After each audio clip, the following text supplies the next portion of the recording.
les malheureux.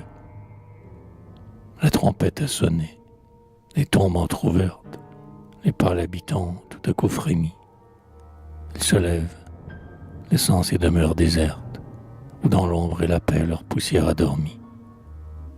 Quelques morts, cependant, sont restés immobiles. Ils ont tout entendu, mais le divin clairon, ni l'ange qui les presse à ces derniers asiles, ne les arracheront. Quoi, renaître, revoir le ciel et la lumière, ces témoins d'un malheur qui n'est point oublié, et qui, sur nos douleurs et sur notre misère, ont souri sans pitié. Non, non, plutôt la nuit sombre, éternelle, fille du vieux chaos, garde-nous sous ton aile. Et toi, sœur du sommeil, toi qui nous as bercés, mort, ne nous livre pas, contre ton sein fidèle, tiens-nous bien embrassés. Ah, l'heure où tu parus était jamais bénie. Sur notre front meurtri que ton baiser fut doux, quand tout nous rejetait, le néant et la vie, tes bras compatissants à notre unique ami se sont ouverts pour nous. Nous arrivions à toi, venant d'un long voyage, battus par tous les vents, haletants, harassés. L'espérance elle-même, au plus fort de l'orage, nous avait délaissés. Nous n'avions rencontré que désespoir et doute, perdus parmi les flots d'un monde indifférent, où d'autres s'arrêtaient enchantés sur la route, nous errions en pleurant. Près de nous, la jeunesse a passé, les mains vides, sans nous avoir fêtés, sans nous avoir souri.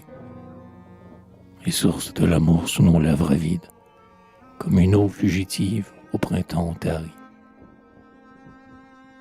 Dans nos sentiers brûlés, pas une fleur ouverte, si, pour aider nos pas, quelques soutiens chéris, parfois s'offraient à nous sur la route déserte, lorsque nous les touchions, nos épuis se brisaient.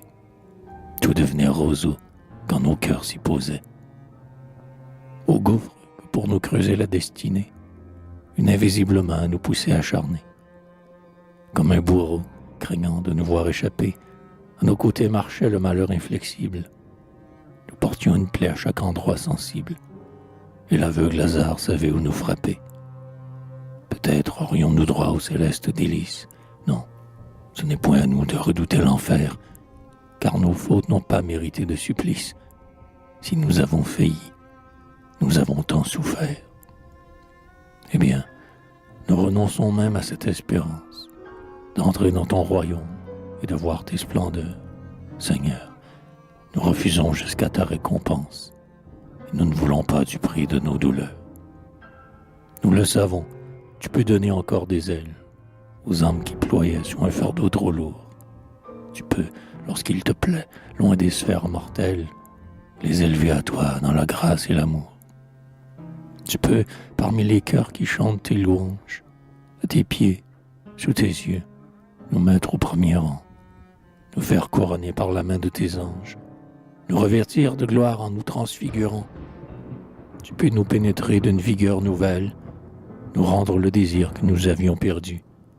Oui, mais le souvenir, cette ronce immortelle, attachée à nos cœurs, l'en arracheras-tu? Quand de tes chérubins la phalange sacrée nous saluerait élus en ouvrant les saints lieux, nous leur crierions bientôt d'une voix éplorée: nous élus, nous heureux, mais regardez nos yeux.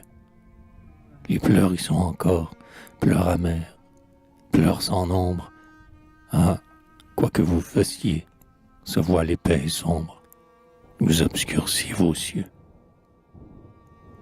Contre leur gré, pourquoi ranimer nos poussières? Que temps reviendra-t-il?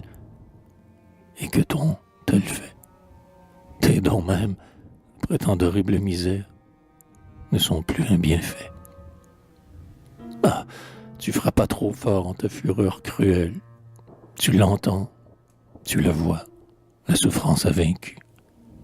Dans un sommeil sans fin, aux puissances éternelles, laisse-nous oublier que nous avons vécu.